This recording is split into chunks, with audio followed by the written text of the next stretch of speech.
अपनी गज़ल की अपनी अलग ही बहर है। चलो चले वहाँ जहाँ कल्पनाओं का शहर है। आइए दोस्तों, मिलते हैं कुछ नए किरदारों से, मेरे यानी केशव सक्सेना के साथ। और आज मैं आपको सुनाने जा रहा हूँ अपनी मंडली के सदस्य और युवा प्रेमी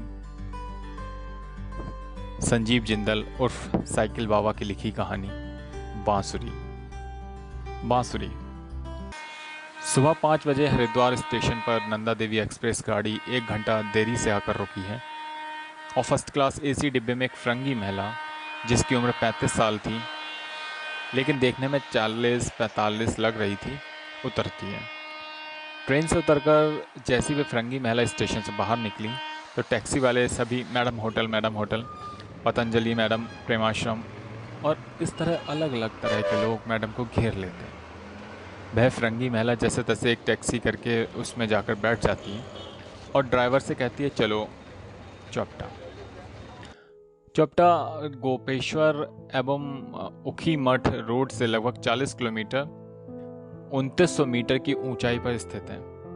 चौपटा उत्तराखंड के पूरे गढ़वाल क्षेत्र में सबसे खूबसूरत जगहों में से एक है और चारों ओर हरियाली से ओढ़े हिमालय पर्वतमाला और आसपास के क्षेत्रों का एक लुभावनी दृश्य प्रदान करता है।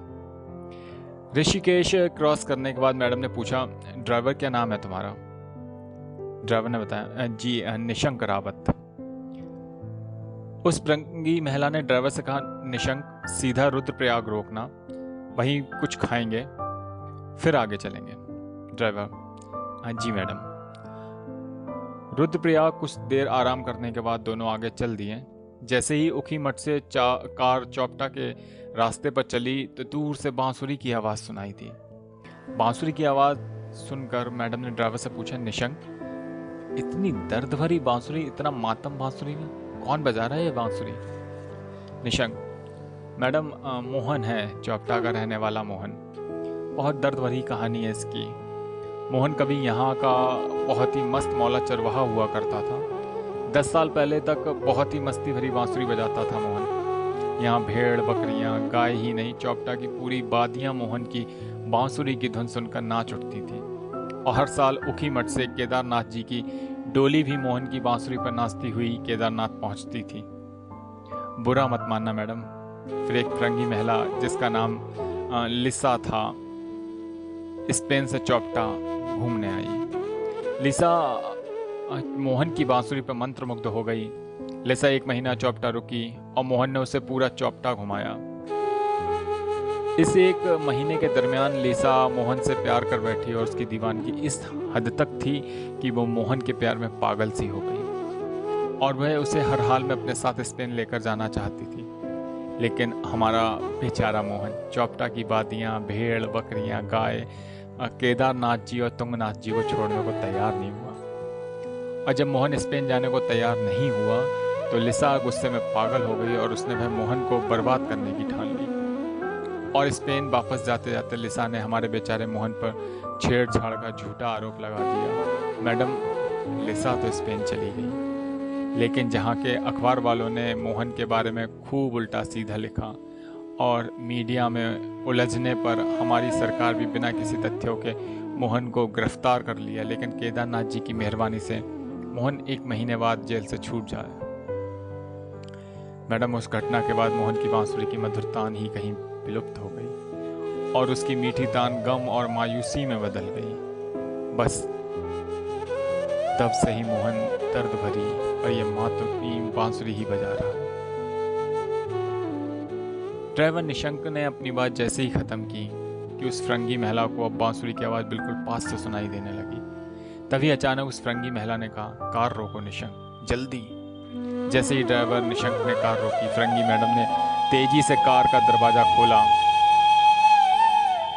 और सामने पहाड़ी पर दौड़कर चढ़ने लगी। निशंक भी जल्दी से कार लॉक की और पीछे पीछे चलने लगा। फरंगी मैडम उस बांसुरी की धुन का पीछा करते करते उसके पास पहुंची तो सामने पत्थर पर बैठा मोहन बांसुरी बजा रहा था। उसके बाल लंबे, कुछ काले, कुछ सफ़ेद हो चुके थे। उसकी लंबी काली और सफ़ेद दाढ़ी का भी यही हाल था। उसके कंधे पर कंबल और पत्थर के पास एक छाता रखा हुआ था। मोहन की यह हालत देखकर मैडम की आंखों में आंसू आ गए। अब वह मोहन के पास बैठकर उससे माफ़ी मांगने लगी। कहने लगी, मोहन मुझे माफ़ कर दो। मैं स्पेन में अपना सब कुछ बेचकर इंडिया आई हूँ पश्चाताप करने। मोहन तुम मुझे माफ़ तो कर दोगे ना? अब मैं यहीं रहूँगी चौपटा में, एक छोटा सा घर लेकर। मोहन के पाँव में बैठकर मैडम ने एक सांस में सब कुछ कह दिया। मोहन ने अपनी 10 साल से बोझिल हो चुकी आंखें खोली और लिसा को देखकर कहा, अरे लिसा तुम आ गई हो।